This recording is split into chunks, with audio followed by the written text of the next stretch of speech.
Hello everyone, good morning. Am I audible to all of you?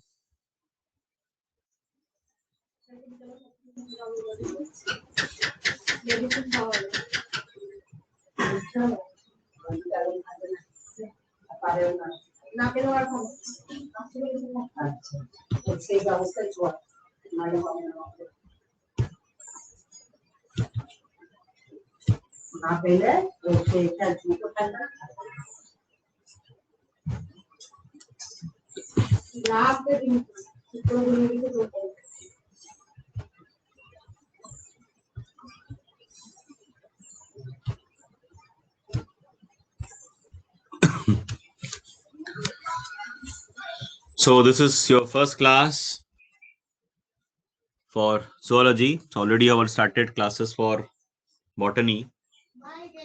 So this is our first class. So let me introduce myself Rakesh Madhu, and I'm going to take your zoology part.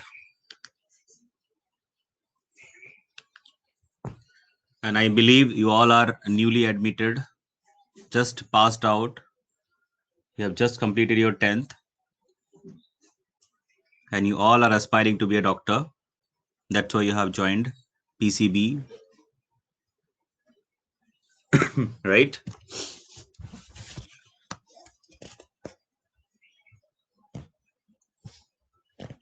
Yes, good morning to all of you. Good morning. Good morning. So today we will have a small introduction. So I can see only 28 participants. I heard almost 50 students are there. What is the strength of your class right now? How many students are there?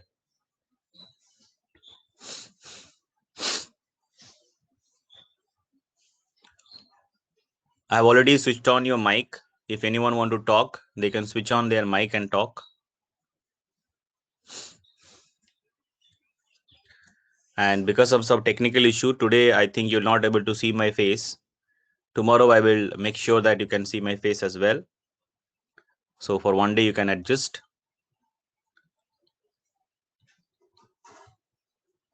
30 students. So let us wait for 2 more minutes. Maybe other people will join.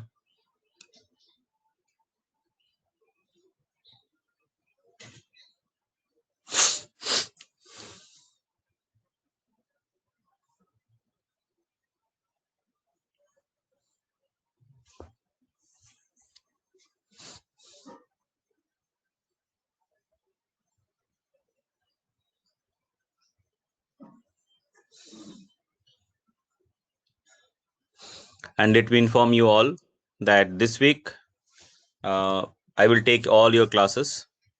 That is a whole week I will take the class.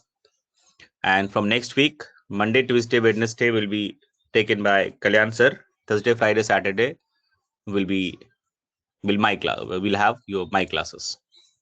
3-day Kalyan sir, 3-day my class. Okay.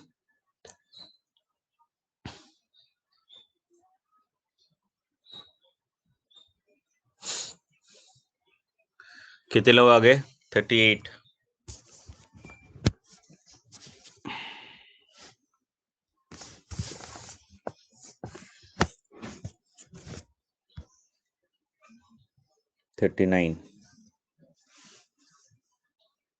चलो अब मुझे बताओ मैं जो screen share किया आपको दिख रहा है कि नहीं? Can you see this? Can you see the photograph on your screen? Is it visible?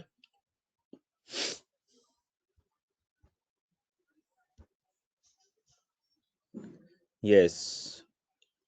Good.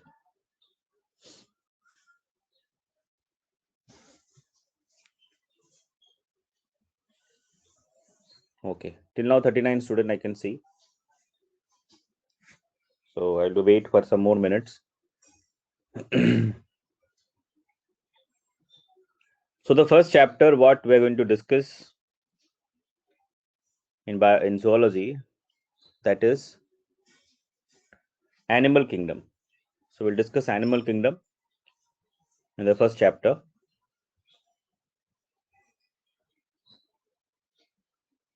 Good morning. Again, good morning to all of you. So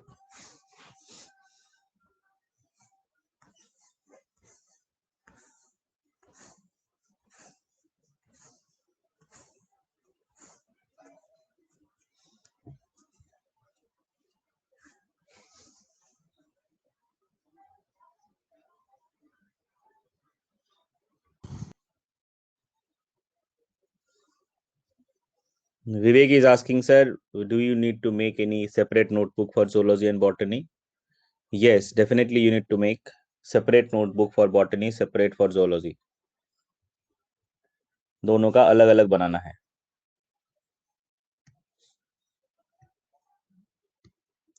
You have to make separate note.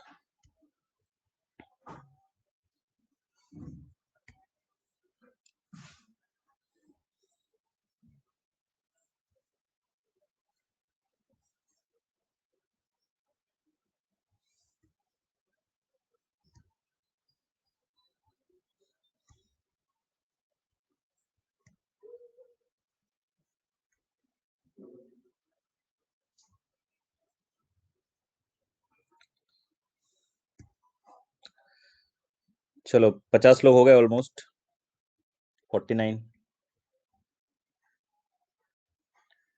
So you all are having you have already cleared class 10th ना most of you. CBSE का exam तो हुआ नहीं अभी तक 10th का, क्या हो गया? You all got promoted. What is the status?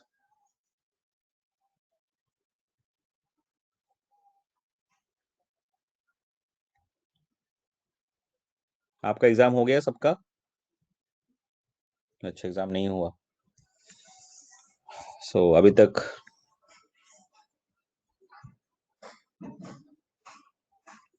चलो एवरीवन इज गॉट प्रोमोटेड ना.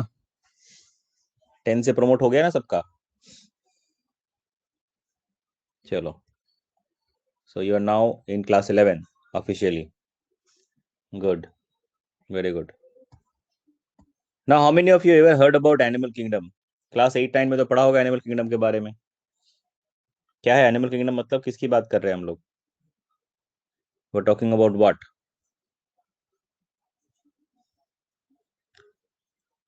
Good. Animal kingdom, sir animals, very good. You think you are animal? You are animal? You think you are animal? All of you? Yes. No. Someone says saying no also. You don't believe you are not animal. Suraj is saying no, sir, I am not animal. Then Suraj, what are you? You are plant or fungus or bacteria? क्या हो तुम? बताओ सूरज. तुमने no बोला ना. हाँ, Suraj. Anitha Shinde. Human being. अच्छा, तो ह्यूमन बीइंग क्या है? ह्यूमन बीइंग एनिमल है कि प्लांट है? बताओ. एनिमल. तो तुम भी एनिमल हुए ना. तो हम सब एनिमल है कि नहीं? We all are animal, right? Yes, we all belong to animal kingdom. यहीं पे तो पढ़ने वाले हैं हम. So there are many different types of animal in this world. बहुत बहुत अलग अलग तरह के एनिमल्स है हमारे दुनिया में. जैसे आप प्लांट के बारे में पढ़ते हैं वैसे ही एनिमल भी बहुत वैरायटीज होते हैं, बहुत अलग अलग तरह के एनिमल्स होते हैं. तो हम इस पहले चैप्टर में हम उसी के बारे में पढ़ेंगे. पहला हम क्या पढ़ेंगे? First of all what we will study. Let me discuss. एक मिनट. देखो, सबसे पहले हम क्या बात करेंगे. Can you see the screen? दिख रहा है आपको मैं जो लिख रहा हूं? एनिमल किंगडम, देखो मैंने लिखा animal kingdom. This is the name of our chapter. The word animal means multicellular, unicellular, all the animals. ठीक है, एक यूनिसेलुलर ऑर्गेनिज्म की हम नहीं बात कर रहे हैं, सबकी बात कर रहे हैं. ठीक है. So all animal we will discuss one by one. अब यहाँ पे सबसे इंटरेस्टिंग चीज है, देखो आपने पढ़ा होगा बायोलॉजिकल क्लासिफिकेशन में already. That class is already started. So I believe you know that on what basis we differentiate and we classify different organisms in different groups. आपने तो पढ़ा होगा क्लासिफिकेशन, बाइनोमियल क्लासिफिकेशन, ठीक है। उसके बाद 5 किंगडम क्लासिफिकेशन पढ़ा है ना, बाइनोमियल नोमेनक्लेचर पढ़ा है, थोड़ा तो आइडिया होगा। अच्छा एक बात बताओ, हम आपकी अगर मान लो आपकी क्लास में, in your class there are 50 students. Now all the 15 students are same or different? All the 50 students are different or same? They are different, right? So what we can do, we can categorize or we can classify the students according to or on the basis of different criteria. अब देखो, अगर हमें किसी भी class को divide करना है, उसको क्लासिफाई करना है, उसको अगर सब मतलब उसमें हमें क्लासिफिकेशन करना है, तो हम बहुत अलग अलग तरह से कर सकते हैं। Let us take some criteria. Number 1, मान लो मार्क्स के बेसिस में कर सकते हैं कि इस क्लास में किसको कितना नंबर आता है, उस क्राइटेरिया के बेसिस में हम क्लास को क्लासिफाई कर सकते हैं। जिसको सबसे ज्यादा नंबर आते हैं उसको हम ऊपर की तरफ रखेंगे नाम, उसके बाद वाले जो बच्चे हैं उनका नाम रखेंगे। ये क्राइटेरिया हो गया। दूसरा है अटेंडेंस, ठीक है, दूसरा है अटेंडेंस। तो कौन सा बच्चा कितना दिन आता है, कौन सा बच्चा क्लास कितना करता है, उसके बेसिस में भी हम स्टूडेंट को कैटेगराइज कर सकते हैं। Number 3, discipline. कौन सा बच्चा कितना डिसिप्लिन है, कौन सा बच्चा कितना डिसिप्लिन नहीं है, उसके बेसिस में भी हम बच्चों को क्लासिफाई कर सकते हैं। कर सकते हैं कि नहीं कर सकते हैं, बताओ। We can do it, right? Yes. तो सेम वे यहां पे अभी मैंने क्या बताया कि मैंने आपके क्लास को क्लासिफाई किया है on the basis of different criteria. वैसे ही हम एनिमल्स को भी, दुनिया में बहुत सारे एनिमल्स हैं, एक एनिमल थोड़ी ना होगा, दुनिया में बहुत सारे एनिमल्स है ना। तो सारे एनिमल्स को हम क्लासिफाई कर सकते हैं सिर्फ एक ग्रुप में, या उसके अलग अलग कैरेक्टरिस्टिक के हिसाब से, अलग अलग क्राइटेरिया के बेसिस के क्राइटेरिया के ऊपर हम उसे अलग अलग ग्रुप में डिवाइड करेंगे। So depends on the characteristic feature of the animal, depends on the different criteria, we can categorize the animal in different groups. ठीक है? So in the entire biosphere, in the entire animal world, we can categorize the animal in different categories on the basis of criteria. ठीक है? On the basis of criteria. ठीक है? तो यहाँ पे हम एनिमल किंगडम इंट्रोडक्शन जो हम पढ़ेंगे, मैं आपको अभी, let me go back and show you some slides.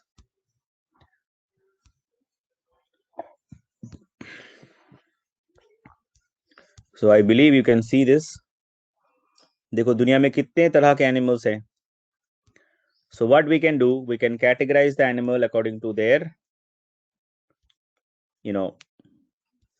according to the categories, according to the different criteria.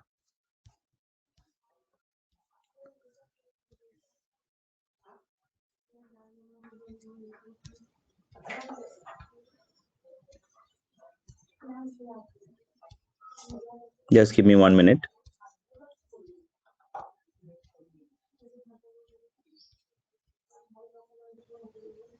Yeah. So you can see, can you see this slide? Slide दिख रहा है ना? यस। तो आज मैं आपको इंट्रोडक्शन दूंगा, इसको समझाऊंगा, थोड़ा सा क्लियरली समझो इसका concept. So what happens, what I said, that there are different animals with different structures and forms. ठीक है? दुनिया में बहुत अलग अलग तरह के एनिमल्स है, उसका स्ट्रक्चर अलग है, उसका फूड हैबिट अलग है, उसका हैबिटेट अलग है, सब कुछ अलग अलग है। ठीक है? तो हमने क्या किया कि सबको, अच्छा क्लासिफिकेशन का क्या जरूरत है? First of all, why we need to classify? Can anyone tell me? हम क्यों क्लासिफाई करते हैं, क्या जरूरत है, पर्पस क्या है?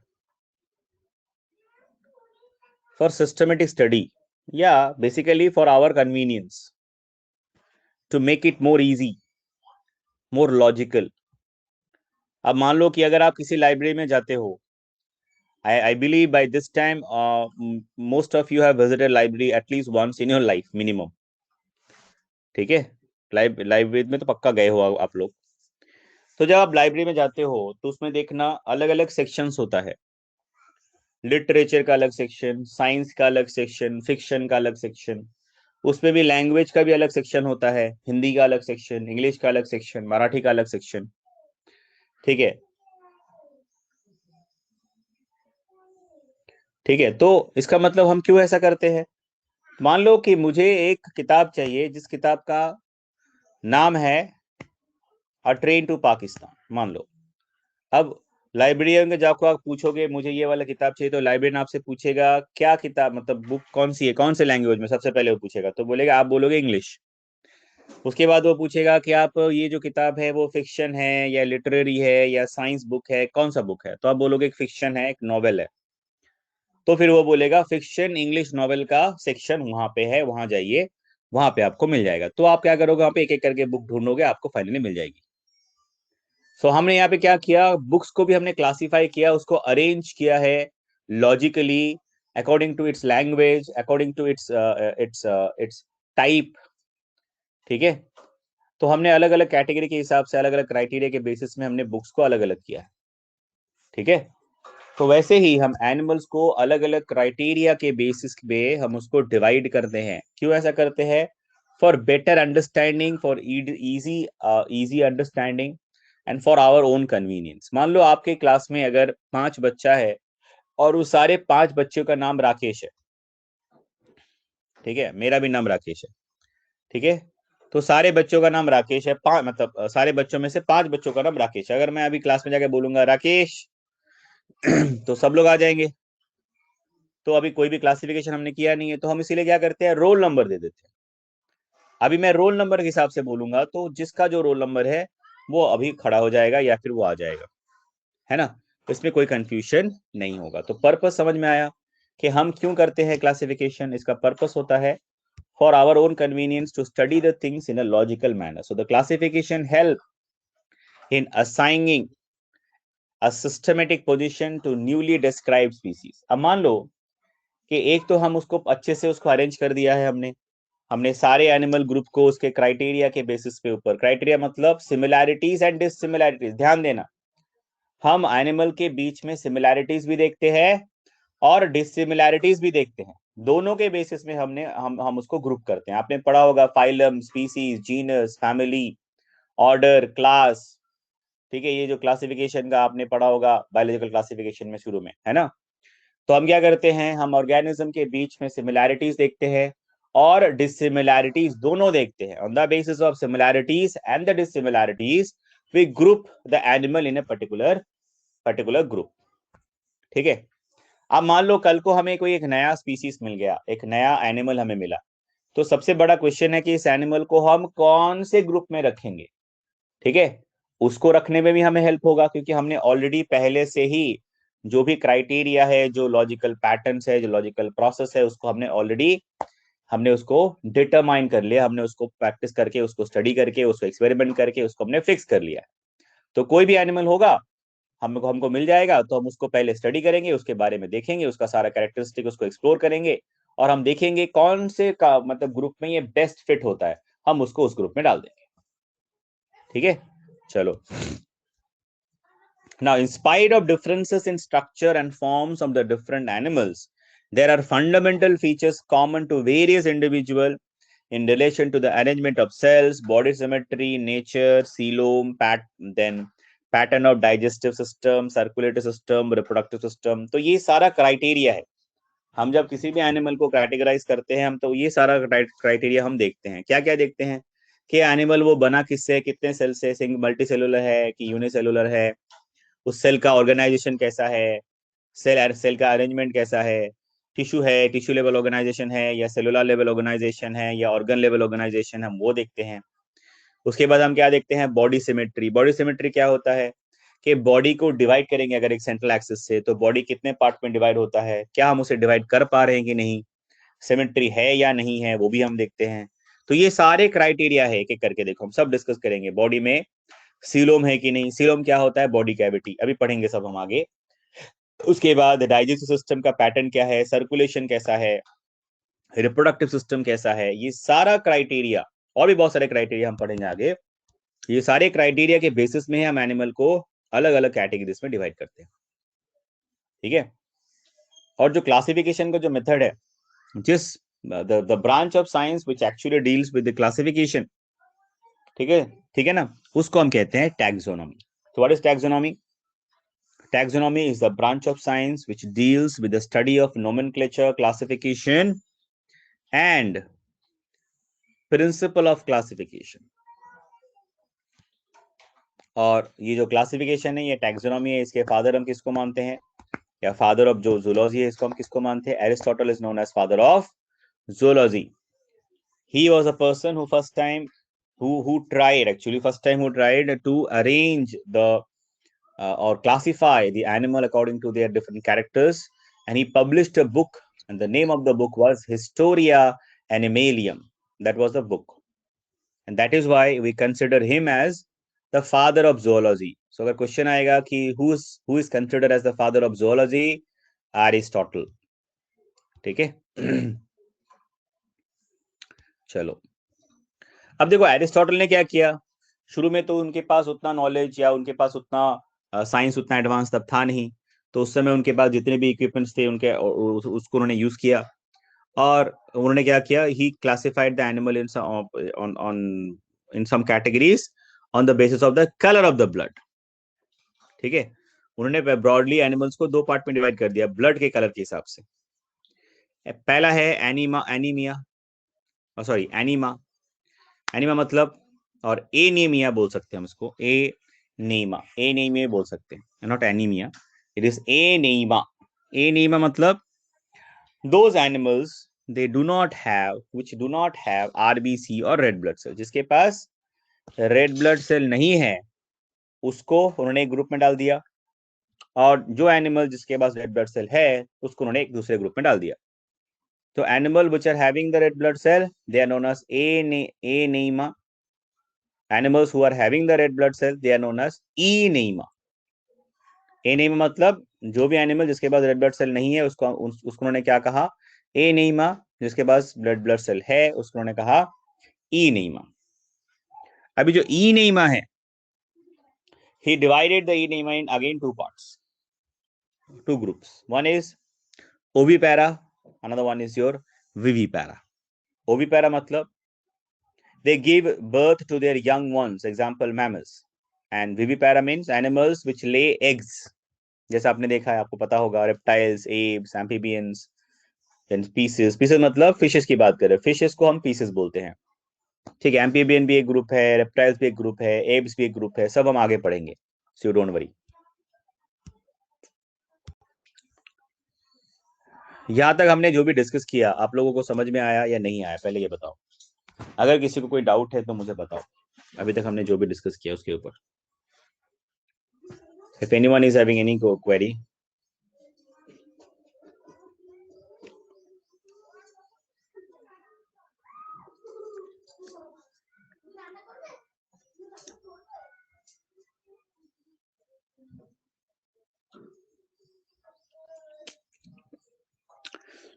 ओवीपैरा एंड वीवीपैरा का मतलब मैंने बताया। ओवीपैरा मतलब animals who actually give birth to their young ones, मतलब अंडे देने वाले, और जो अंडे नहीं यंग वंस को जन्म देते हैं, जो यंग वंस को जन्म देते हैं उनको हम कहते हैं ओवीपैरस, और जो अंडे देते हैं जो एनिमल, फिर अंडे से जो यंग वंस निकलते हैं बाद में, उनको हम कहते हैं विविपैरस।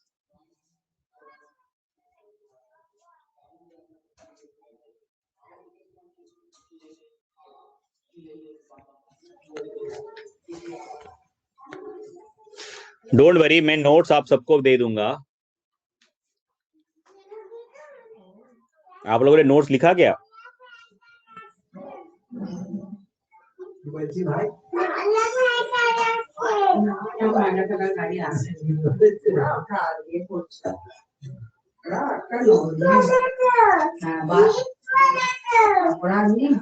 প্লাস্টিকের জিনিস বিক্রি করছে।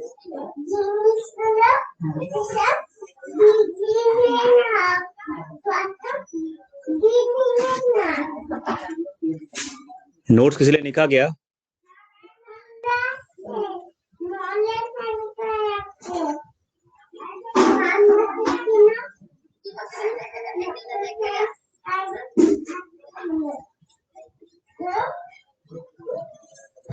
ओके, ठीक है ठीक है, टैक्सोनॉमी को मैं दिखा देता हूँ।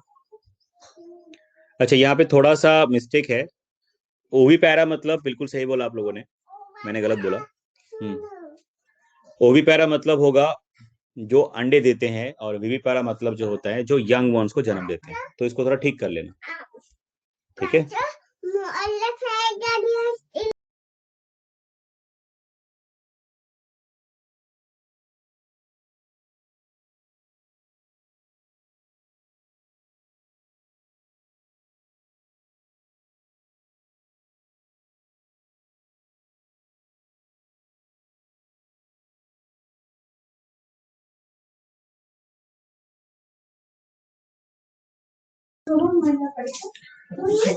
Now I am audible to all of you? अभी सुनाई दे रहा है? या देखो, टैक्सोनॉमी, किसी ने बोला सर टैक्सोनॉमी का डेफिनेशन एक बार दिखा दो। तो देखो, टैक्सोनॉमी क्या होता है? It's a branch of science. यहाँ देख सकते हो आप लोग, taxonomy is the branch of science which deals with the study of nomenclature, classification and principle of classification.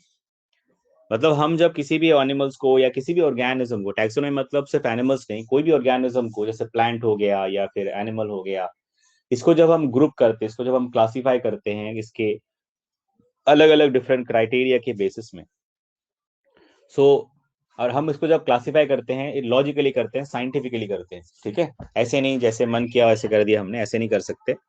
तो जो the branch of science which actually deals with these, like the criteria to actually make the criterias and principle of classification, ये सब जिसमें बनता है, जिस जिस subject पे हम पढ़ते हैं, जिस ब्रांच ऑफ साइंस में हम ये पढ़ते हैं, उसको हम कहते हैं टैक्सोनॉमी, ठीक है।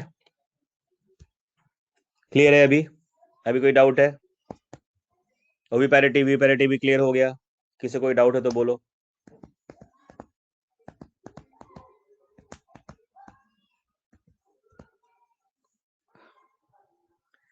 दिनेश पूछ रहा है sir, how many chapters are there for zoology? There are many chapters. बता देता हूं, सुन लो। एनिमल किंगडम पढ़ेंगे, उसके बाद हम पढ़ेंगे एनिमल टिश्यू, उसके बाद जूलॉजी बहुत वास्ट है, बहुत ही ज्यादा वास्ट है। शंकर, या Shankar, I can see your name, Shankar Dinesh वाघ।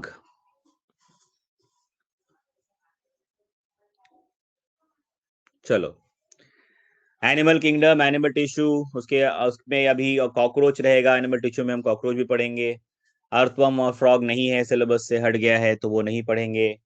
उसके बाद हम पढ़ेंगे ह्यूमन फिजियोलॉजी, जो कि सबसे बड़ा चैप्टर है, बड़ा यूनिट है और सबसे डिटेल है, और बहुत ज्यादा वास्ट है। तो उसमें हम पढ़ेंगे breathing and exchange, digestion and absorption. उसके बाद पढ़ेंगे बॉडी फ्लूइड्स एंड सर्कुलेशन। उसके बाद हम पढ़ेंगे एक्सक्रीशन, ऑस्मोरेगुलेशन एंड एक्सक्रीशन। उसके बाद हम पढ़ेंगे लोकोमोशन एंड मूवमेंट, फिर न्यूरन कंट्रोल एंड कोऑर्डिनेशन, फिर केमिकल कंट्रोल एंड कोऑर्डिनेशन। ये आपका 11th में ये सारा चैप्टर्स है। फिर जब 12th में आओगे, फिर आप पढ़ोगे human reproduction, reproduction in organisms, reproductive health. उसके बाद आप पढ़ोगे इवोल्यूशन। उसके बाद आप पढ़ोगे ह्यूमन हेल्थ एंड डिजीज। उसके बाद आप पढ़ोगे strategies for the improvement of food resources, फिर बायोटेक्नोलॉजी, फिर मॉलिक्यूलर बेसिस ऑफ इनहेरिटेंस। उसके बाद माइक्रोब्स इन ह्यूमन वेलफेयर, ये सब पढ़ोगे। आया समझ में Shankar?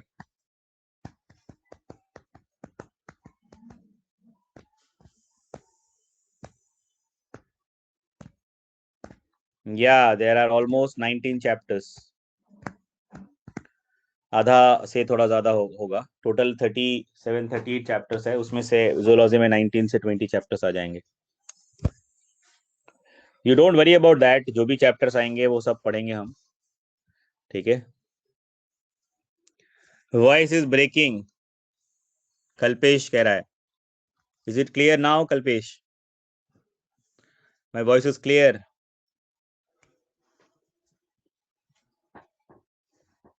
Is it clear?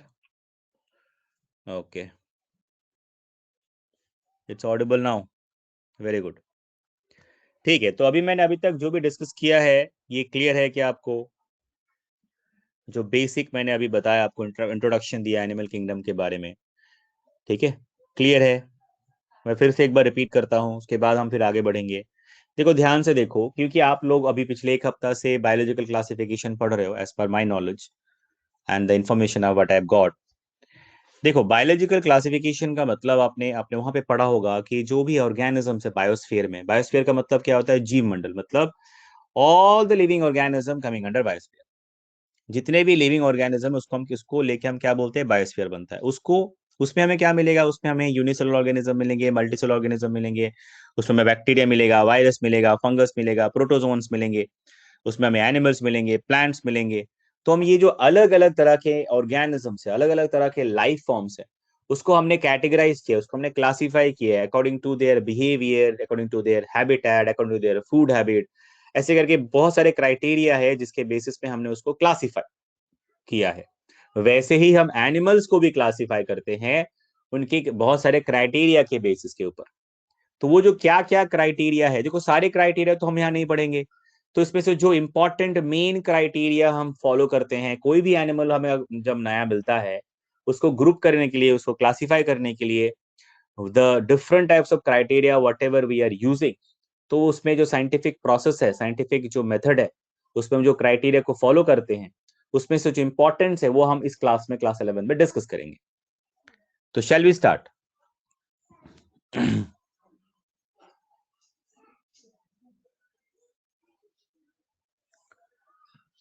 Shell we start?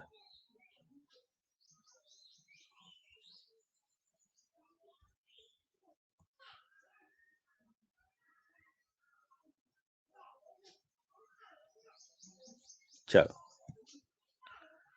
so let us start. So these are the basis of classification. So हम एक एक करके डिस्कस करेंगे। पहला है, कभी भी हमें कोई भी एनिमल मिलेगा तो पक्का वो एनिमल कहीं ना कहीं से तो मिलेगा, ऐसा तो नहीं कि हाँ अचानक से मैजिक के जैसे आ जाएगा। आप घर में बैठे हो, अचानक से एक एनिमल आ गया, ये जंगल में अचानक से एक एनिमल आ गया, ऐसा होता है? या पक्का हमें वो एनिमल कहीं ना कहीं से तो मिलेगा, या तो पानी से मिलेगा, या तो जंगल से मिलेगा, या मिट्टी के अंदर से मिलेगा, कहीं ना किसी हैबिटेट से तो मिलेगा। हैबिटेट का मतलब समझते हो आप? क्या होता है habitat? What do mean by habitat?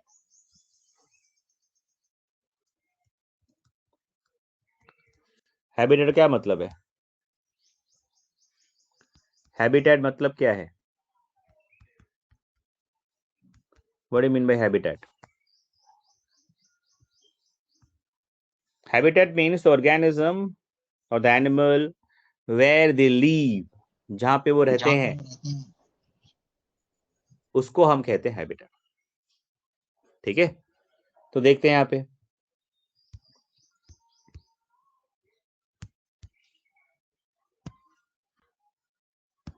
तो हैबिटेट जो है वो भी अलग अलग तरह का हो सकता है ना। हैबिटेट क्या हो सकता है? एक्वेटिक हो सकता है, टेरेस्ट्रियल हो सकता है, मतलब एनिमल पानी में भी रह सकते हैं, लैंड में भी रह सकते हैं, दोनों जगह पे रह सकते हैं। बेसिकली हम अगर हैबिटेट को डिवाइड करेंगे हमारे धरती पे, तो दो तरह से डिवाइड कर सकते हैं, या तो पानी में रहने वाले जीव, या तो धरती पे मतलब जो लैंड में रहते हैं। तो दो तरह से होगा, एक तो एक्वेटिक, दूसरा होगा टेरेस्ट्रियल, ठीक है। तो इसमें मैं पहले बात हम करेंगे एक्विटिक के बारे में। तो एक्विटिक के बारे में जब बात करेंगे तो हम मैं यहाँ पे कुछ मुझे डिस्कस करना है, एक डायग्राम बना के दिखाना भी है, नहीं तो आपको समझ में नहीं आएगा।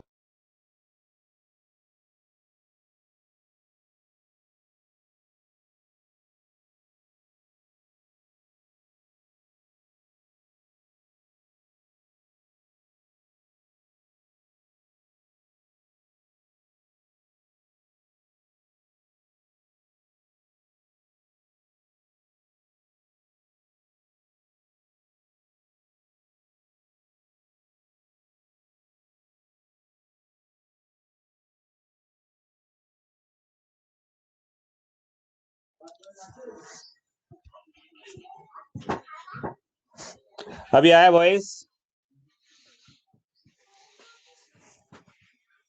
चलो, थोड़ा सा कभी कभी नेटवर्क इशू होता है, सो don't worry, it happen sometime.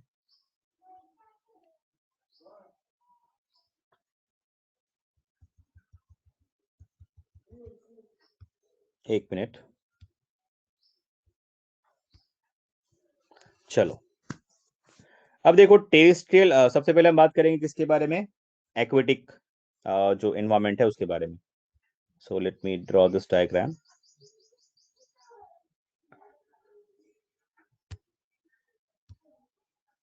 तो देखो, मान लो कि ये कोई एक वाटर बॉडी है, जिसको मैं डायग्राम यहां बना रहा हूं, ठीक है? तो इसमें अभी ध्यान देना आप।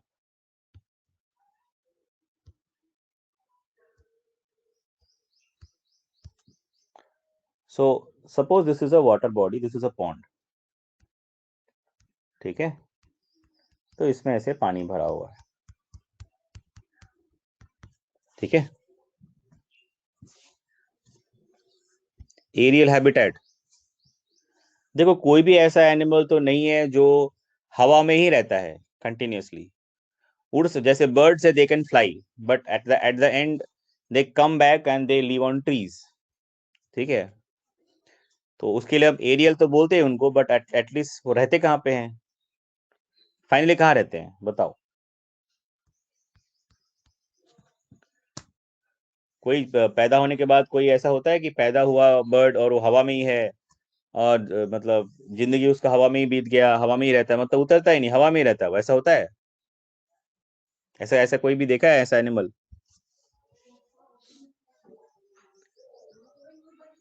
नहीं होता है ना। तो इसीलिए जहाँ पे देखो, हैबिटेट का मतलब होता है the actually the it's a natural place और natural condition where the animal is living for the maximum time, ठीक है?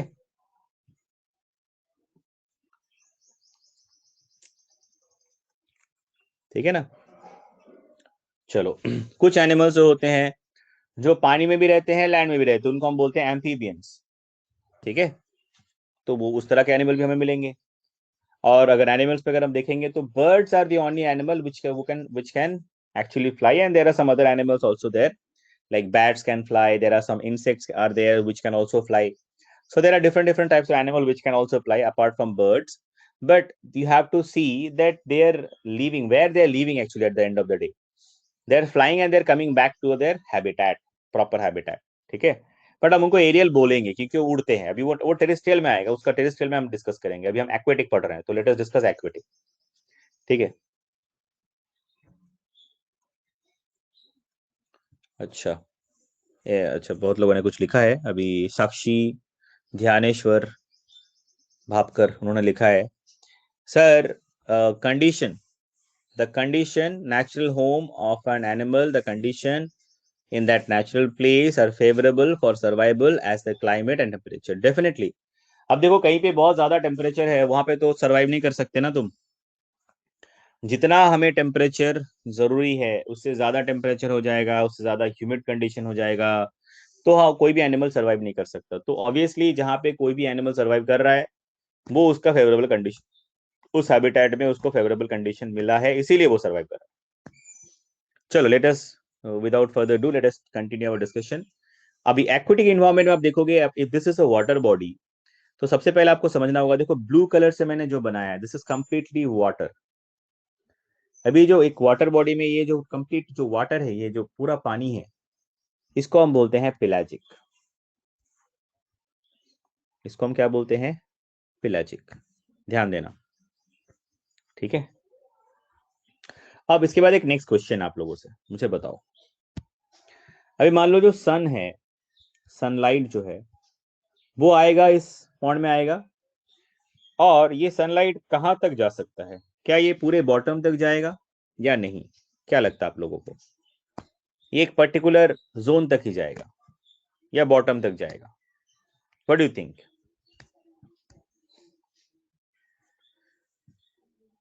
Very good. नहीं जाएगा, ऑब्वियसली बॉटम तक नहीं जा सकता, इट कैनॉट पेनिट्रेट। एक पर्टिकुलर जोन तक जाएगा। तो मान लो जिस जोन तक गया, मान लो इस जोन तक गया, तो जहां तक लाइट पहुंचता है पानी के अंदर, उस जोन को हम कहते हैं फोटिक जोन। ध्यान से समझो, हर एक चीज को मैं बता रहा हूं, ध्यान से समझना। ये नोट पे नहीं मिलेगा, ये समझना है और अभी बना लेना है, या तो बाद में बना लेना, कोई प्रॉब्लम नहीं है। नोट में अलग से नहीं मिलता है, ये मैं समझाने के टाइम में बहुत कुछ बोलता हूँ। तो ये चीज आपको बाद में, अभी रफ में लिख लो या रफ में कर लो, बाद में ये नोट में ऐड करना है। It is your duty and I will not listen after that. इसलिए मैं अभी बता रहा हूँ आप लोगों को। मैं जो भी पढ़ाता हूँ, काफी सारी चीजें आपको मेरे पढ़ाते समय में बोर्ड में, अभी ऑफलाइन क्लास होगा तो बोर्ड में बताऊंगा, अभी ऑनलाइन है तो यहाँ पे बोर्ड में बताऊंगा। So it is your responsibility that you should collect all the information and compile it in your notes when you are making it. अच्छा, मैं बता देता हूँ हम कैसे पढ़ते हैं, मैं कैसे पढ़ाता हूँ, मैं क्या करता हूँ, आपको मैं समझा देता हूँ।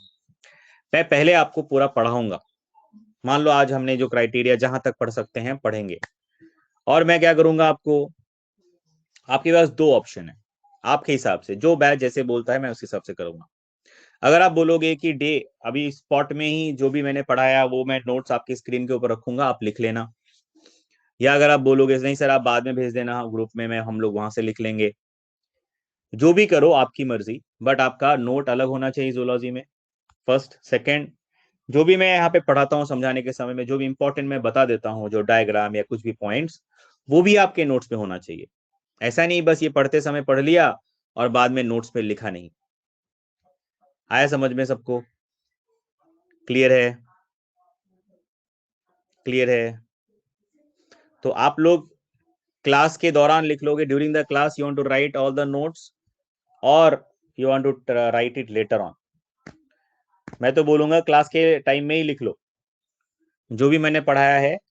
आई will wait for 2-3 minutes, I will show you the slide, you have your notebook, you open the notebook, आराम से उसको लिखो, तुम्हारा लिखना हो जाएगा, तुम टाइप करो सर हो गया, फिर मैं आगे स्लाइड लेके जाऊंगा, फिर लिख लो। ठीक है?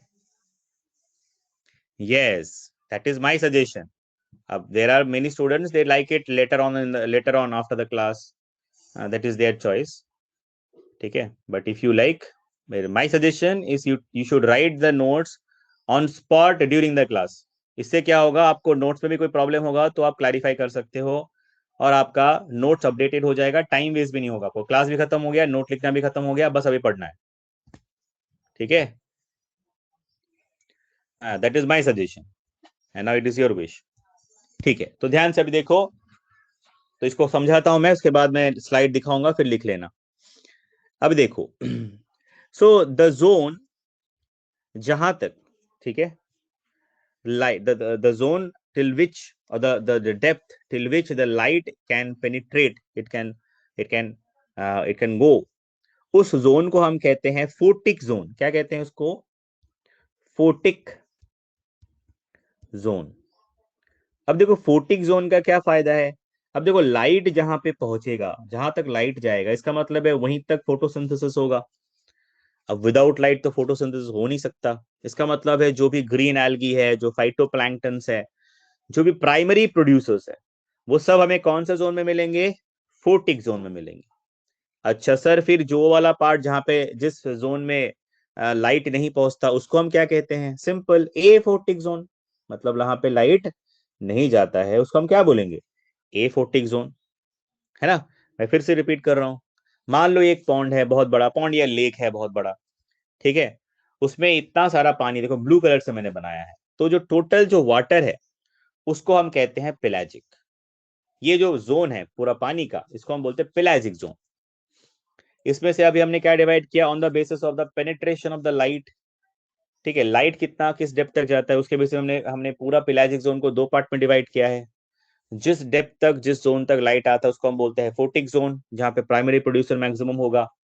और जिसके बाद जिस जोन में लाइट नहीं पहुंचता, डार्क जोन, उसको हम बोलते हैं ए फोटिक जोन। यहां तक क्लियर है?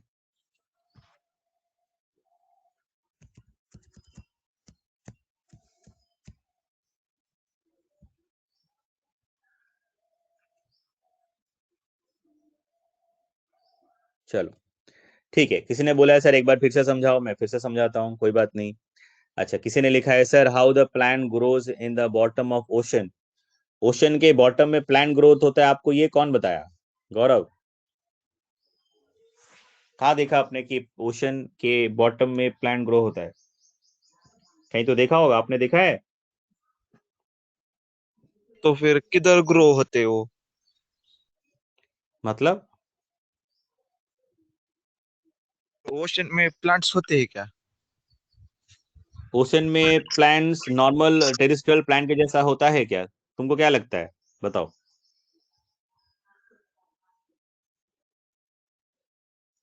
जो टेरेस्ट्रियल एनवायरनमेंट है, लैंड में जिस तरह से जंगल होता है, वैसे प्लांट उस तरह से, प्लांट उस तरह का जंगल आपको ओशन में मिलेगा? क्या लगता है आपको? नहीं मिलेगा। एक्वेटिक एनवायरनमेंट अलग है, टेरेस्ट्रियल एनवायरनमेंट अलग है। और आप जब दूसरे अपने शायद वीडियो में देखा होगा कि कहीं पे छोटे छोटे प्लांट्स या सीवीड्स, एल्गी या ग्रास, सी ग्रास जिसको हम बोलते हैं, वो बनता है, तो ध्यान देना वो फोटिक जोन में है। वो शैलो वाटर में होता है, जहाँ पे लाइट पहुंचता है। ठीक है। मरीना ट्रेंच का नाम तो सुना ही होगा। मरीना ट्रेंच का डेप्थ कितना है? कितना डेप्थ है? Almost +10 kilometre, right? 10 किलोमीटर से ज्यादा है। तो वहां पे लाइट पहुंचता होगा, तुम लोगों को लगता है? तो ओशन के बॉटम में वैसे प्लांट उस तरह से नहीं होता है। ओशन के बॉटम में तो होता ही नहीं है, भूल जाओ, कोई चांस नहीं है। ठीक है। अब आप बोलोगे सर फिर जो प्राइमरी प्रोड्यूसर्स होता है वो का क्या होते हैं? मैक्सिमम जो प्राइमरी प्रोड्यूसर्स होते हैं ओशन में, 2 फाइटोप्लैंक्टन्स पढ़ेंगे अभी हम लोग यहाँ पे, आप बायोलॉजी क्लास में भी पढ़ना, फाइटोप्लैंक्टन्स। और कौन से होते हैं? Algae, cyanobacteria, etcetera. ठीक है। तो मैक्सिमम पूरे ओशन में जो भी फोटोसिंथेसिस होता है वो फोटिक जोन में होता है। फोटिक जोन मतलब जहां तक लाइट पेनिट्रेट करता है, जहां तक लाइट पहुंचता है वहां तक बस। ठीक है। ऑलमोस्ट 500 मीटर के आसपास, उसके नीचे लाइट नहीं जाती। उसके नीचे कोई भी फाइटोप्लैंक्टन ग्रो नहीं करता। ठीक है, प्लांट को तो छोड़ ही दो। ठीक है, चलो एक बार वो समझा देते हैं फिर से। देखो मैंने क्या बताया कि एक्वेटिक एनवायरनमेंट में जो ऑर्गेनिज्म रहते हैं उसको, उसका जो हैबिटेट है वो एक्वेटिक है। अब हमने यहाँ पे एग्जांपल लिया है एक पॉन्ड का, या एक लेक ले लो, जो भी मान लो। तो उसमें देखो मैंने ब्लू कलर से बनाया है, दैट इज द वाटर। अब इस पूरे पॉन्ड में एक टोटल वॉल्यूम ऑफ वाटर तो होगा कि नहीं होगा, बोलो? अब इस टोटल, ये जो पॉन्ड है, ये लेक है, इसका तो कैपेसिटी है ना। इसमें जो टोटल वॉल्यूम ऑफ वाटर है उसको हम कहते हैं पिलाजिक। ध्यान से समझो, जो टोटल वॉल्यूम ऑफ वाटर है उसको हम क्या बोलते हैं? पिलाजिक। ठीक है।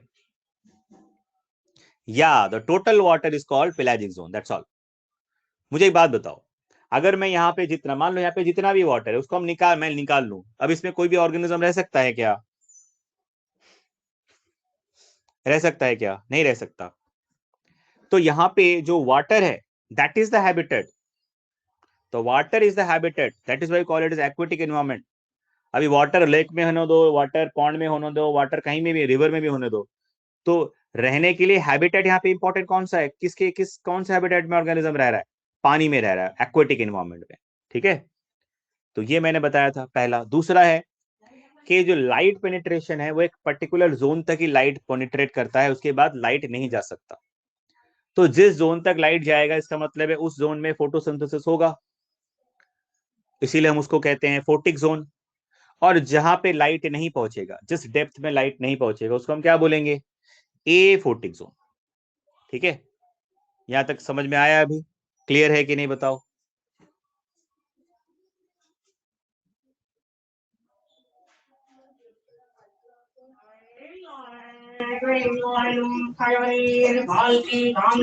क्या किसी ने कुछ और बोला है? साक्षी बोल रहे sir volume is changing, no as it can not be exact. क्या बोला, समझा नहीं। क्या कहा आपने, नहीं समझा मैं।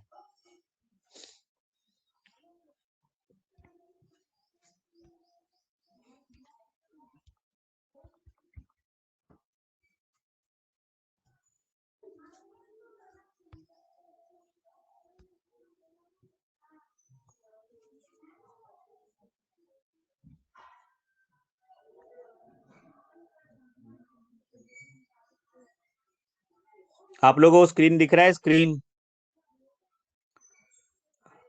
माइक ऑन करके बताओ कोई। स्क्रीन में दिख रहा है मैं स्पीड टेस्ट रन कर रहा हूँ? Can you see the speed test? देख लो मेरा speed. Download speed is 27.9 Mbps. Upload speed is 14 Mbps. That is my speed of my internet. नहीं दिख रहा है? अच्छा दिखाता हूँ मैं, देखो। कुछ लोग कह रहे हैं ना कि सुनाई नहीं दे रहा है, so let me show you. अभी दिखा कि नहीं? अभी बताओ। या so that is my speed. तो मेरा स्पीड तो ठीक है, इसका मतलब आप लोगों को स्पीड का कुछ प्रॉब्लम होगा तो चेक कर लो। My network is high speed, it is 30 Mbps। चलो, अभी तक जो भी समझा है क्लियर? एक्वाटिक एनवायरनमेंट के बारे में क्लियर है? हम लोग जल्दी नहीं जाएंगे, समझ समझ के जाएंगे, कोई जल्दीबाजी नहीं, क्योंकि ये पहला चैप्टर है, इसमें हर चीज समझ के जाना है, कुछ भी छोड़ नहीं सकते हैं, भागना नहीं है। किसी को समझ में नहीं आएगा so you please ask, I will explain not once, many times, as many time as you want. I have no issue, but the only thing is that you need to understand. बिना समझ के घर मत जाओ, मतलब घर में ही हो अभी, जहां कहाँ जाओगे, मतलब बिना समझ के हाँ मत बोलो, समझ के बोलो। अच्छा, गौरव कह रहा है कि सर प्लीज एक्सप्लेन अगेन। कौन सा एक्सप्लेन करना वो तो बताओ गौरव, क्या एक्सप्लेन करना है?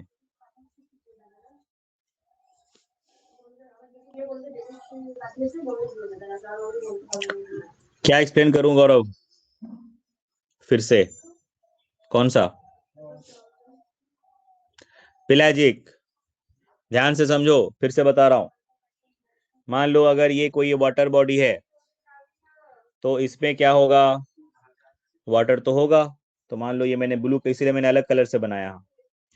तो इसमें वाटर, अभी ये जो यहाँ पे पॉन्ड मैंने बनाया है, ये लेक बनाया है, इसमें जो टोटल वॉल्यूम ऑफ वाटर होगा, ये जो टोटल वॉल्यूम ऑफ वाटर है इस लेक में, इसी को हम कहते हैं पिलाजिक।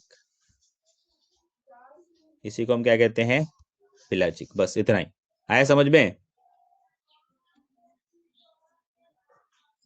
समझ में आया? चलो, और किसी को डाउट? और किसी को कोई डाउट?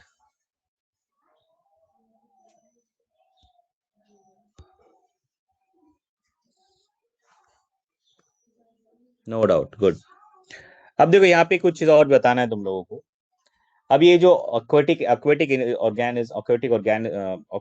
एनवायरमेंट है, इसमें हमें जो अलग अलग तरह के ऑर्गेनिज्म मिलेंगे, जैसे हमें क्या क्या मिलेंगे? देखो, जू प्लैंकटन मिलेंगे। क्या मिलेंगे? जू plankton. Let me right it properly. जू प्लैंकटन। ठीक है। और क्या मिलेगा? नेक्टन्स। ठीक है। और क्या मिलेगा? Benthic organism. ठीक है।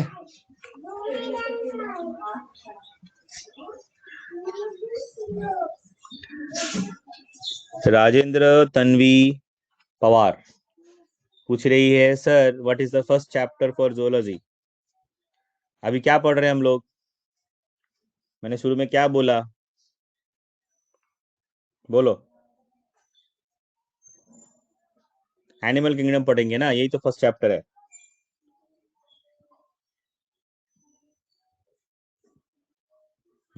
चलो, क्लियर है। अब देखो हमने क्या पढ़ा कि एक्वेटिक एनवायरनमेंट में हमने देखा अलग अलग जोन है, हमने वो देखा।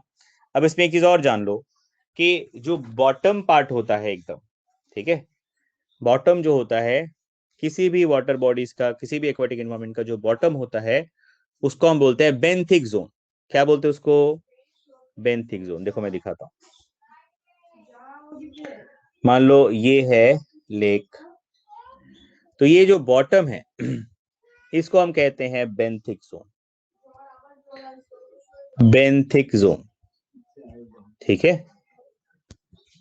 अब देखो ये जो ऑर्गेनिज्म, एक्वाटिक जो ऑर्गेनिजम्स होते हैं, बेसिकली हम तीन तरह से डिवाइड कर सकते हैं उनको। एक पहला होता है जू प्लैंकटन, जो मैंने बताया। इसके पहले मैंने बताया था फाइटो प्लैंकटन। देखो फाइटो प्लैंकटन और जू प्लैंकटन में क्या डिफरेंस है ये पहले समझ लो। फाइटो प्लैंकटन मतलब those who are primary producer, those who can do photosynthesis, ठीक है। अच्छा, जू प्लैंकटन मतलब, जू प्लैंकटन क्या होते हैं? This are basically the larval stages of different different types of organism, ठीक है। और कुछ होते हैं जू प्लैंकटन जो थ्रू आउट द लाइफ उतने जू प्लैंकटन के फॉर्म में ही रहते हैं। दूसरे हैं जो उससे जू प्लैंकटन से साइज में बड़े होते हैं, जैसे फिशेस हैं, दूसरे जो एक्वेटिक ऑर्गेनिज्म है, ये सब जो होते हैं इसको हम कहते हैं नेक्टन्स, ठीक है। और जो थर्ड टाइप होता है जो कहाँ पे रहते हैं? बॉटम में रहते हैं। जो ऑर्गेनिज्म बॉटम में रहते हैं, स्टारफिश, क्रैब्स, प्रॉन्स, है ना, ये जो बॉटम में रहते हैं, ये जो ऑर्गेनिज्म है इसको हम कहते हैं बेंथिक ऑर्गेनिज्म। और बॉटम में जो जोन है, वाटर बॉडी का जो बॉटम पार्ट है उसको हम बोलते हैं बेंथिक जोन। और इसमें जो ऑर्गेनिज्म रहते हैं उसको हम बोलते हैं बेंथिक ऑर्गेनिज्म। ध्यान से समझो, फिर से बताता हूँ। नॉर्मली जो जू प्लैंक्टन्स होता है वो अपर पार्ट में ही रहता है, ठीक है। और क्या वो आपके लोअर जोन में नहीं रह सकता? हाँ, यहाँ पे भी रह सकता है, ठीक है। वो कहीं पे भी रह सकता है, कोई प्रॉब्लम। लेकिन जू प्लैंक्टन्स क्या होता है? वो साइज में छोटा होता है। ज्यादातर क्या फॉर्म होते हैं? लार्वल स्टेजेस होते हैं दूसरे ऑर्गेनिज्म। जो दूसरे एनिमल्स है, एक्वेटिक एनिमल्स हैं, उनका जो लार्वल स्टेज होता है मैक्सिमम, वो जू प्लैंक्टन्स होते हैं। इसके अलावा कुछ जो एनिमल्स होते हैं जो कि प्लैंक्टन्स के फॉर्म में ही रहते हैं, उनका लाइफ प्लैंक्टन्स के फॉर्म में ही रहता है, ठीक है। तो उनको हम बोलते हैं जू प्लैंक्टन्स। उसके बाद होता है नेक्टन्स। नेक्टन्स मतलब थोड़ा साइज में बड़ा, जैसे फिशेस है, दूसरे एक्वेटिक ऑर्गेनिजम्स हैं, उसको हम बोलते हैं नेक्टन्स। थर्ड क्या होता है? जो बेंथिक ऑर्गेनिज्म होते हैं जो कि बॉटम में रहते हैं, बेंथिक जोन में रहते हैं, उसको हम बोलते हैं बेंथिक ऑर्गेनिज्म। समझ में आया? आया समझ में? क्लियर है? समझ में आया सबको? किसी को कोई डाउट? किसी को कोई डाउट बताओ।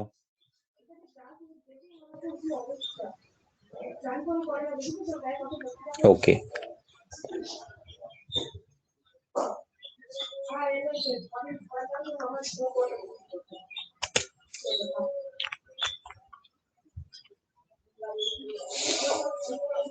सर नेक्टॉन किसी भी जोन में हो सकते हैं? हाँ, नेक्टॉन किसी भी जोन में हो सकते हैं। देखो मैं समझाता हूँ फिर से, एक minute, let me show you.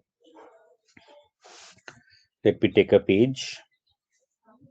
Yes, देखो ध्यान से समझो, फिर से बताता हूँ। देखो सबसे पहले मैं एक छोटा सा एग्जांपल देता हूँ आप लोगों से। अच्छा, टेरिस्ट्रियल जोन में, क्योंकि हम टेरिस्ट्रियल जोन में रहते हैं, हम टेरिस्ट्रियल ऑर्गेनिज्म है, तो ये आपको अच्छे से समझ में आएगा।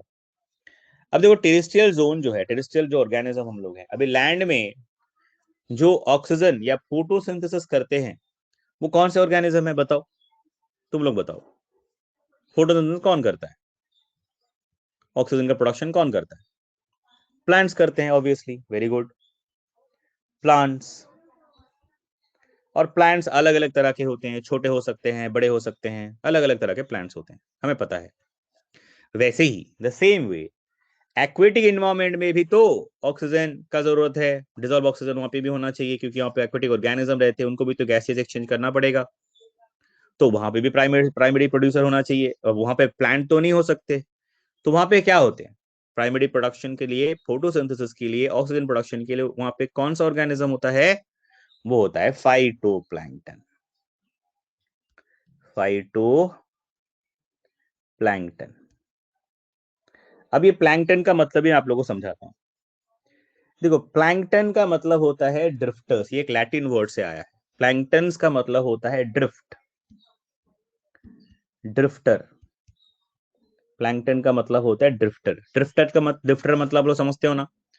ड्रिफ्टर मतलब those organism who can not locomote according to their own wish, drifter है। उनके पास कोई भी लोकोमोटरी ऑर्गन नहीं होता है। वाटर करंट उनको जहां लेके जाएंगे वो वहीं पे जाएंगे, इसीलिए हम इसको कहते हैं प्लैंक्टन्स। प्लैंक्टन्स वर्ड का मतलब ही होता है ड्रिफ्टर्स। फिर आप बोलोगे सर आपने तो बोला फाइटोप्लैंक्टन, आपने बोला जूप्लैंक्टन, तो इनमें क्या फर्क हुआ? देखो, फाइटोप्लैंक्टन मैंने जब बोला इसका मतलब है फाइटोप्लैंक्टन मतलब primary producer, those who can perform the process of photosynthesis, उसको हम बोलेंगे फाइटोप्लैंक्टन। जूप्लैंक्टन मतलब those who can not perform the process of photosynthesis. ठीक है।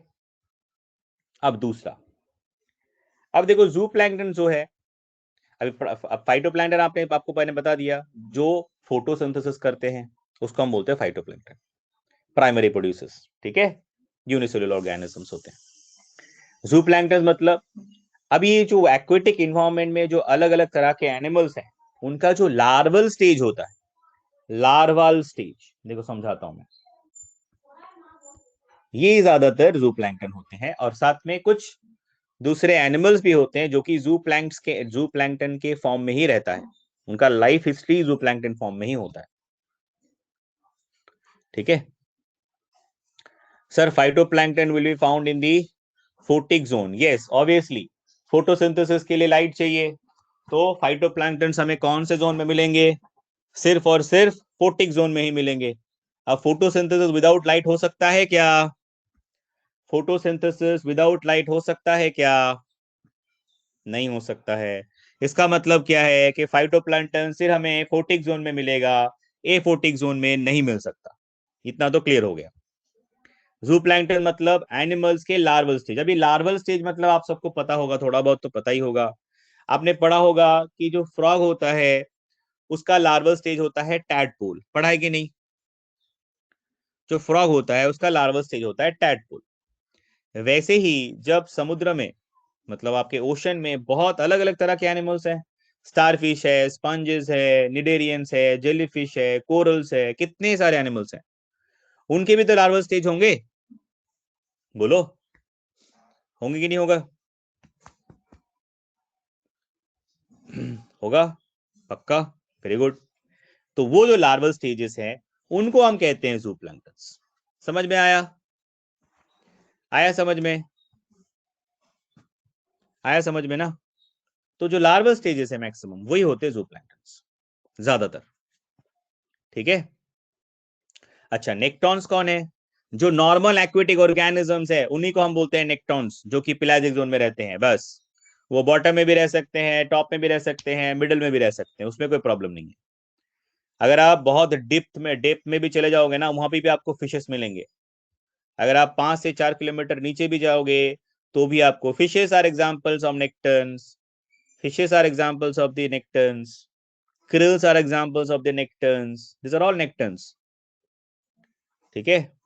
Jellyfish also coming under nektons, aurelia, squid, sepia, these are all example of nectarine. Loligo, octopus, these all are nectarines. No, corals are not nectarines. They're where they're living, they're living on bottom. अभी तो मैंने बताया, जो benthic organism है, जो कि सिर्फ और सिर्फ नीचे रहता है, बॉटम में रहता है, उनको हम कहते हैं बेंथिक ऑर्गेनिज्म। कोरल तो बेंथिक है। कभी देखा है कोरल? हाँ, मतलब बेंथिक रीजन कितने लोगों ने कोरल देखा है, पहले तो बताओ। जू plankton can also live in any of the zone. जू प्लैंकटन आपको फोटिक जोन में मिल जाएगा, ए फोटिक जोन में मिल जाएगा। जू प्लैंकटन आपको हर जगह मिलेगा, लेकिन फाइटो प्लैंकटन सिर्फ आपको फोटिक जोन में ही मिलेगा। कोई पूछ रहा है sir nekton is bigger than the, अरे नेक्टन इज पहले तो समझो, nekton is a group of animal और ऑर्गेनिज्म। हमने बस शॉर्ट में एक टर्म लगाया है उसको, नेक्टन, जो स्विम कर सकते हैं, जो अपने हिसाब से मूव कर सकते हैं। अब मैंने आपको बताया ना, जू प्लैंकटन, प्लैंकटन का मतलब है ड्रिफ्टर, खुद से नहीं मूव कर सकते, वाटर करंट के हिसाब से चलते हैं। लेकिन नेक्टन्स में ऐसा नहीं होता। नेक्टन्स मतलब all the aquatic organism, octopus, squid, sepia, fishes, ये खुद से मूव कर सकते हैं कि नहीं कर सकते? ठीक है, खुद से मूव कर सकते हैं कि नहीं? आप लोगों ने, कितने लोगों ने अभी तक ओशन गया है, अब समुद्र देखा है? पहला प्रॉब्लम है, आप लोगों ने कभी, आपका एक्सपीरियंस ही नहीं है उसका, ओशन का, इसीलिए आपको समझ में नहीं आ रहा है। ठीक है। या जेलीफिश कहाँ पे होना चाहिए, किस जोन में होना चाहिए, बोलो? जेलीफिश पेलाजिक जोन में होना चाहिए। ठीक है, जेलीफिश कहीं भी जा सकता है। ऐसे भी जेलीफिश है जो कि डीप इनसाइड द ओशन भी रहता है, बहुत नीचे भी रहता है, हमें जेलीफिश मिला है। ऐसे भी जेलीफिश है जो कि बहुत डेप्थ में भी रहता है। सर सबसे ऊपर लेयर में कौन होता है, जू प्लैंक्टन्स या फाइटोप्लैंक्टन्स? तुम बताओ, अभी तो इतना डिस्कशन किया ना, अब बताओ कौन होना चाहिए सबसे टॉप में? तुम खुद ही बताओ। फाइटोप्लैंक्टन, इसका मतलब तुमको समझ में आ गया, ठीक है? फाइटोप्लैंक्टन ऑब्वियसली, ठीक है। प्राइमरी प्रोड्यूसर जहां पे लाइट जोन होगा वहीं पे होगा, सबसे टॉप में होगा, ठीक है। तो तीन तरह के हमने अलग अलग से पढ़े, अभी क्लियर है कि नहीं पहले बताओ। एक्वेटिक ऑर्गेनिज्म के बारे में क्लियर है?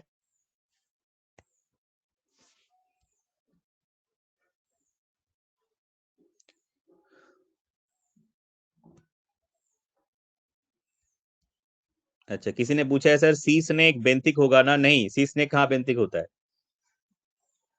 जरूरी है हमेशा सी स्नेक बेंथिक ही होगा? नॉर्मली तो बेंथिक ही होते हैं, कोरल्स के रिफ्स में, कोरल रीफ केव्स इसमें रहते हैं वो बेसिकली। या बेंथिक का मतलब होता है बॉटम, बेंथिक का मतलब होता है बॉटम। देखो मैं तुम लोगों को कुछ फोटोग्राफ्स दिखाता हूँ, क्योंकि तुम लोगों को अभी तक काफी लोगों ने अभी तक इसके बारे में उतना डिटेल में देखा नहीं है। मैं दिखाता हूँ एक बार, एक मिनट, कहाँ गया?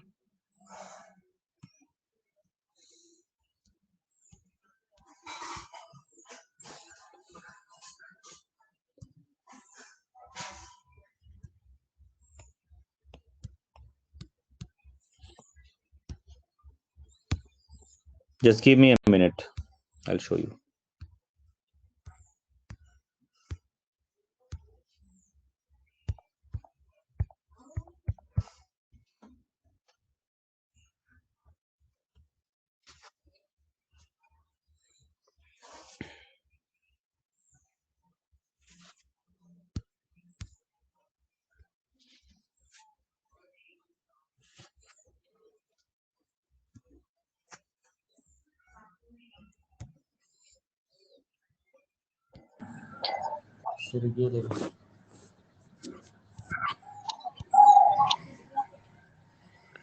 चलो अभी दिखेगा आपको। हम शेयरिंग द स्क्रीन। हाँ मैंने स्क्रीन हटा लिया था, अभी दिखेगा, देखो दिख रहा है अभी? देखो, कैन यू सी दिस? दिख रहा है? देखो यहाँ पे डिवाइड करके दिखाया है, प्लैंक्टन्स, नेक्टन्स एंड बेंथोस। देखो फोटोग्राफ के साथ प्लैंक्टन्स देखो, लेफ्ट साइड में ग्रीन में जो दिख रहा है आपको वो फाइटोप्लैंक्टन है। राइट साइड में जो अलग अलग कलर से जो छोटे छोटे ऑर्गेनिज्म आपको दिख रहे हैं वो जू प्लैंक्टन है। नेक्टॉन मैंने आपको बताया था, those who can actually move, migrate by themselves, those who can locomote by themselves, like fishes, other organism, aquatic organism। Benthic में देखो कौन कौन है, स्टारफिश, मसल्स, उसके बाद जो आपके क्रैब्स, सी ग्रासेस, ठीक है, oyster, this are all benthos. आया समझ में? जू प्लैंक्टन कहाँ है देखो ध्यान से, ग्रीन वाला जो दिख रहा है वो फाइटोप्लैंक्टन है। राइट साइड में देखो तीन अलग अलग प्रॉन के जैसे कुछ स्ट्रक्चर दिख रहे हैं आपको, एक दिखा, उसके बाद दूसरा, फिर तीसरा, blue brown and little bit of brownish colour का दिखा कि नहीं? ठीक है, समझ में आया? अभी मैं आपको जू प्लैंक्टन का भी फोटो दिखाता हूँ, रुको, तुमको जू प्लैंक्टन का भी फोटो दिखाता हूँ। जू प्लैंक्टन्स,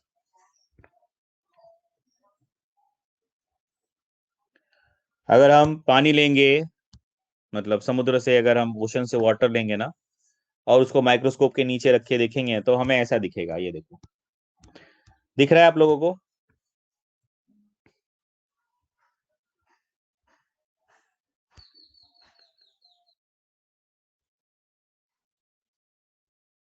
दिख रहा है?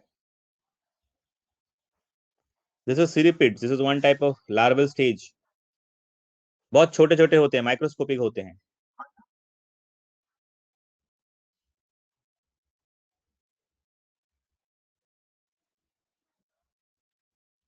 ये हमने ये पानी को, वाटर को कलेक्ट किया है और उसको हमने ये स्टडी किया है, उसको उसको हमने देखा है। देखो,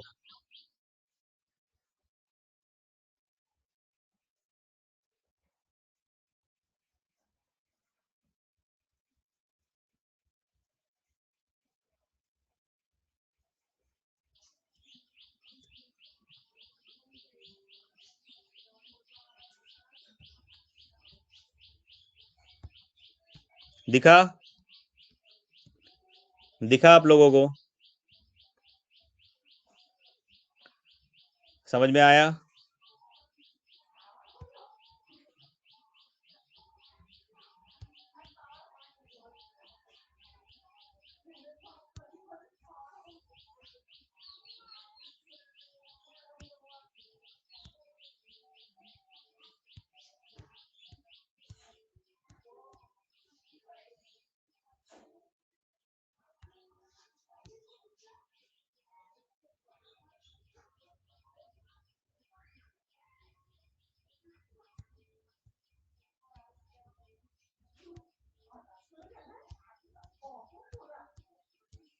दिखा ये फोटो?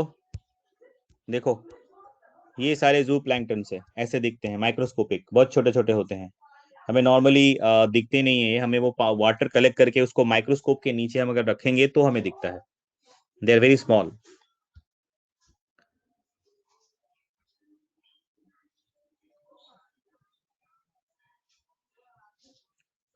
जू प्लैंक्टन का क्या काम होगा बताओ, तुम लोग देखते हैं? ये तो फूड चेन में काम आता है ना? अभी प्राइमरी प्रोड्यूसर होगा, हमें पता है प्लांट्स को कौन खाते हैं, हर्बीवोर्स खाते हैं, हर्बीवोर्स को कौन खाते हैं, कार्निवोर्स करते हैं। वैसे ही एक्वेटिक एनवायरनमेंट में भी तो फूड चेन होगा। जो प्राइमरी प्रोड्यूसर्स उसको कंज्यूम करते हैं जू प्लैंक्टन, फिर जू प्लैंक्टन कंज्यूम कंज्यूम करते हैं जो आपके नेक्टन्स है, जो फिशेस है, दूसरे एक्वेटिक ऑर्गेनिज्म है, वो उसको कंज्यूम करके सर्वाइव करते हैं। समझ लो।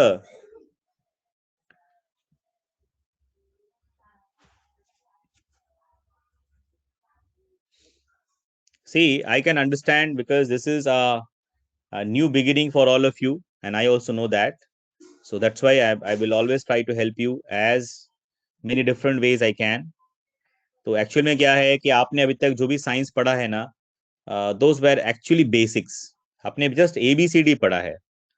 तो अभी अभी आप साइंस क्या है एक्चुअल में थोड़ा समझोगे। ठीक है, तो अभी हम आपको बेसिक पढ़ा रहे हैं। तो इसमें बहुत सारे कंसेप्ट आने वाले हैं, बहुत कुछ नया सीखने वाले हो आप। ठीक है, आपने कभी इसके बारे में सुना भी नहीं होगा। देखो, आज मैंने जो भी डिस्कस किया इसके बारे में आपको नहीं पता था। तो ये बेसिक चीजें हैं जो कि ध्यान से, ये एनिमल किंगडम का चैप्टर पहले से बता रहा हूं मैं, ध्यान से फिर से सुन लो। This is a most important chapter for the entire zoology. Animal kingdom को अच्छे से समझना है, अच्छे से पढ़ना है, क्योंकि ये बेस है, इसके बेसिस में ही आप सब कुछ पढ़ने वाले हो। अभी मैं इस चैप्टर में जो पढ़ाऊंगा बार बार मैं आगे बोलने वाला नहीं हूँ। ठीक है, और इसको आपको हमेशा रिवाइज करते रहना है, क्योंकि ये सारे टर्म, ये सारा जो कॉन्सेप्ट अभी हम पढ़ेंगे, ये बार बार आगे यूज होगा। तो मैं बार बार आगे नहीं बताने वाला। ठीक है, चलो तो अभी लिख लो। I will show you the slides. So from here you need to write. तो पहले लिखो, यहां तक हो जाएगा तो बताओ। प्लीज माइक ऑन करके बताना, because when I show this slide I cannot see your chatting. मैं तुम्हारा चैट नहीं देख सकता, तो एक बार माइक ऑन करके बताना है लिख लिया। So I am giving you 2 minutes. तो फटाफट इसको लिखो, स्टार्ट करो।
लिख लिया तो बताओ, then I will scroll down, then you can finish the slide. Please mic on करके बताना because I cannot see your chattings right now.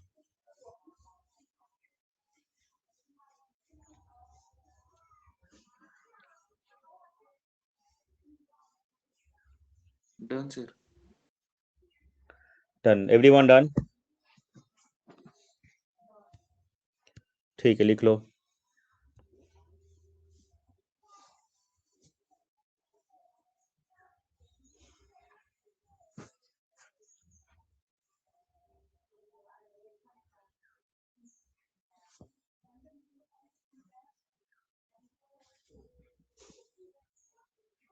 अच्छा, एक बात और बता देता हूँ मैं आप लोगों को. फाइटोप्लैंक्टन, जूप्लैंक्टन का एग्जाम्पल हमें डिटेल में पढ़ने की जरूरत नहीं है ज़्यादा, ठीक है. इसीलिए हम नहीं पढ़ते हैं, क्योंकि वो एग्जाम आपके सिलेबस में नहीं है, क्योंकि जूप्लैंक्टन, फाइटोप्लैंक्टन बहुत वास्ट टॉपिक्स है. तो वो बस आपको बस इतना कॉन्सेप्ट जानना है उसका कि फाइटोप्लैंक्टन क्या है, जूप्लैंक्टन क्या है. डिटेल में अभी हमको नहीं पढ़ना है नहीं सिलेबस में आपका, इसीलिए मैंने नहीं दिया.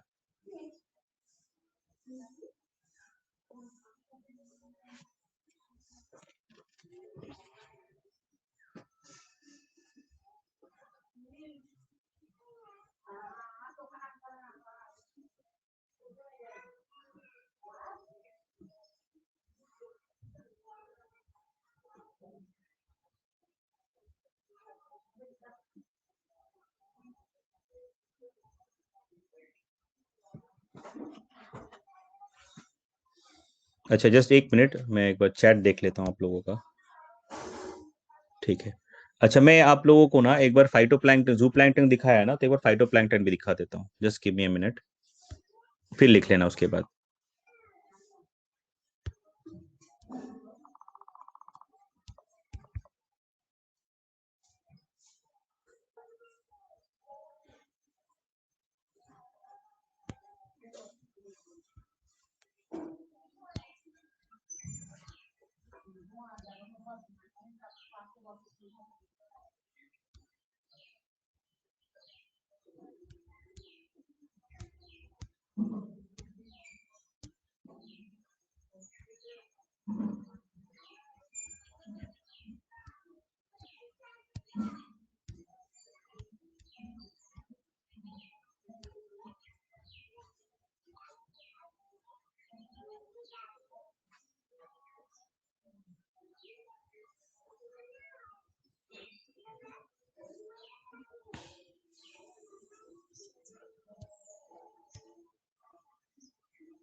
क्या चल रहा है?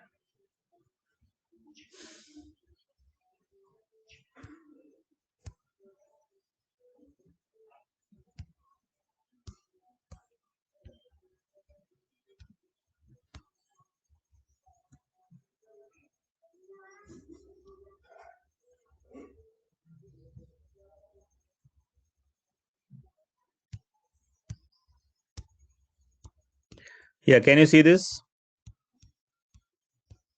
कहाँ गया? Yeah. Can you see this diagram? This photograph?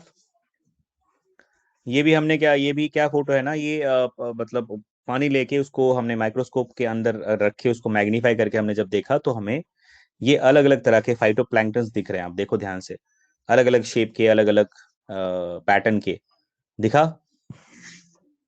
This are phytoplanktons. ये है प्राइमरी प्रोड्यूसर ओशन में. They are doing photosynthesis. समझ में आया? देखा सबने? Yes, obviously they have chlorophyll. So without chlorophyll, how can they perform the process of photosynthesis? Definitely they have chlorophyll. ठीक है. अब यहाँ पे मैं एक बहुत इंटरेस्टिंग फैक्ट आप सब लोगों से शेयर करूंगा. आप लिखते रहो और सुनते रहो. So this was a slide. So you finish it and you listen also. Fact ये है कि अगर मैं आपसे पूछूंगा कि इस दुनिया में या हमारे एटमॉस्फेयर में जो ऑक्सीजन का रिप्लेनिशमेंट होता है, मतलब मैक्सिमम जो ऑक्सीजन प्रोडक्शन होता है, इसके लिए कौन रिस्पॉन्सिबल है? टेरेस्ट्रियल प्लांट्स और फाइटोप्लैंक्टन्स ऑफ द सी। किसका कंट्रीब्यूशन ज्यादा है? आप लोगों को क्या लगता है? क्या फाइटोप्लैंक्टन्स का कंट्रीब्यूशन ज्यादा है या टेरेस्ट्रियल जो हमारा फॉरेस्ट है, जो डिफरेंट प्लांट्स है, वो ज्यादा रिस्पॉन्सिबल है? मतलब किसका कंट्रीब्यूशन ज्यादा है? मतलब सबसे ज्यादा मैक्सिमम ऑक्सीजन प्रोडक्शन कौन करता है टोटल हमारे ऑल ओवर द, मतलब हमारे पूरे एटमॉस्फेयर में हमारे टोटल जो प्रोडक्शन होता है ऑक्सीजन का, उसमें सबसे ज्यादा किसका है? टेरेस्ट्रियल प्लांट्स का या एक्वेटिक फाइटोप्लैंक्टन्स का, मतलब ओशन में जो फाइटोप्लैंक्टन्स होता है उसका? बताओ, देखते हैं क्या बताया। बहुत लोगों ने बताया टेरेस्ट्रियल टेरेस्ट्रियल, कुछ लोगों ने बताया फाइटोप्लैंक्टन, नहीं काफी लोगों ने बताया फाइटोप्लैंक्टन। यस, तो answer is phytoplankton, not the terrestrial plant. Terrestrial plant का कितना परसेंटेज है? बहुत कम। सो मैक्सिमम जो ऑक्सीजन प्रोडक्शन होता है पूरे जो रिप्लेनिशमेंट होता है हमारे एटमॉस्फेयर में, उसमें सबसे ज्यादा जो कंट्रीब्यूशन है वो फाइटोप्लैंक्टन्स का होता है। ठीक है, so we need to be thankful to this phytoplanktons, because of that we are getting oxygen, not because of the forest only. हाँ, प्लांट भी प्रोडक्शन करता है ऑक्सीजन का, बट मैक्सिमम कौन करता है अगर पूछोगे तो? फाइटोप्लैंक्टन्स। चलो, ये स्लाइड लिख लिया? हो गया ये स्लाइड?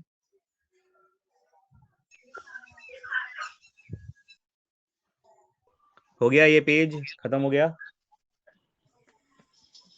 Yes. सबका हो गया? Shall I move on to the next page?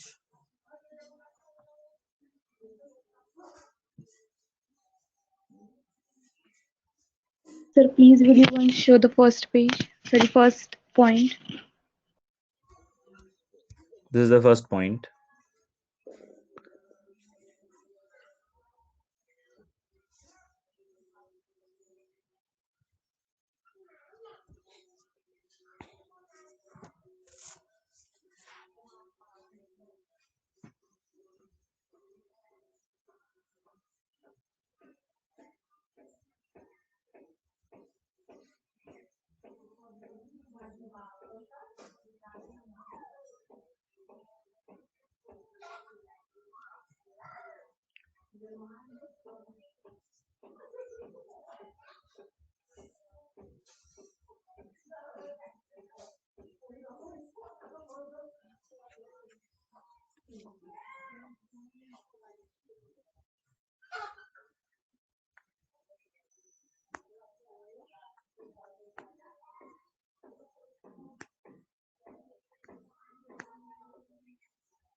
हो गया?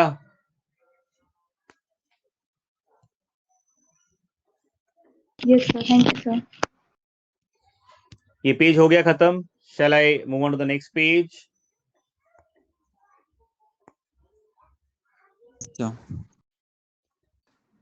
Yes. Yes. चलो, यहाँ पे ओवी पैरा और वी पैरा को थोड़ा ठीक कर लेना, उल्टा लिखा है यहाँ पे, सो you please correct it. Write down this all this points. आज यहाँ तक लिख लो, फिर छोड़ देता हूँ, छोड़ दूंगा मैं।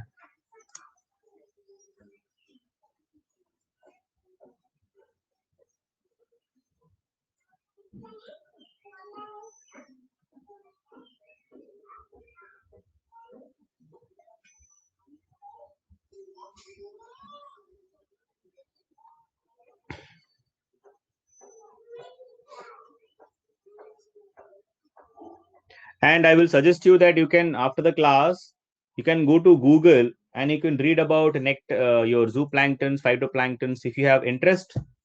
So you can go and check in Google, and you can find some more interesting photographs, videos, but don't waste much time in that. Please, this is my suggestion, because these are very big topics. These are very big. People are doing research for their whole life. सो ज्यादा मत देखना, थोड़ा सा देखो, जितना आपको अच्छा लगे थोड़ा सा समझ लो। ठीक है, डीप सी में डू प्लैंक्टन्स, उसके बाद फाइटोप्लैंक्टन्स, नॉर्मल जो फोटोग्राफ्स है उसका, बस उतना देखो, बेसिक कंसेप्ट क्लियर करो, बंद कर दो, ज्यादा नहीं। अच्छा, एक स्मॉल अनाउंसमेंट और भी है। I don't know how many books you got suggested by other teachers. but I will ask you to buy book.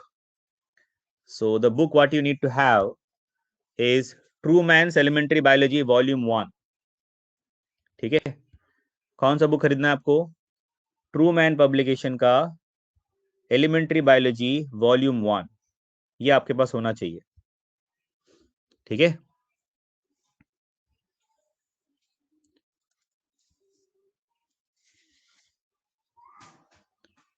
तो अभी आज टाइम कम है तो मैं क्लास यहीं पे क्लोज कर रहा हूँ। Only we have 1 minute, so tomorrow we will discuss further, and because it's a corona time, so stay at home, be safe, eat well, be healthy and study well.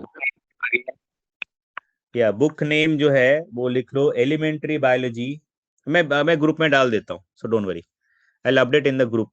मुझे group में message करो एक बार कि sir send us the name, book name. ठीक है, मैं उसमें भेज देता हूँ। मैं फिर से बता देता हूँ, सुन लो। Elementary biology volume 1 Trueman publication. ठीक है, अच्छा यहाँ गूगल में दिखा देता हूँ ना, सब कुछ तो दिखता है। I will show you elementary biology class 11th images.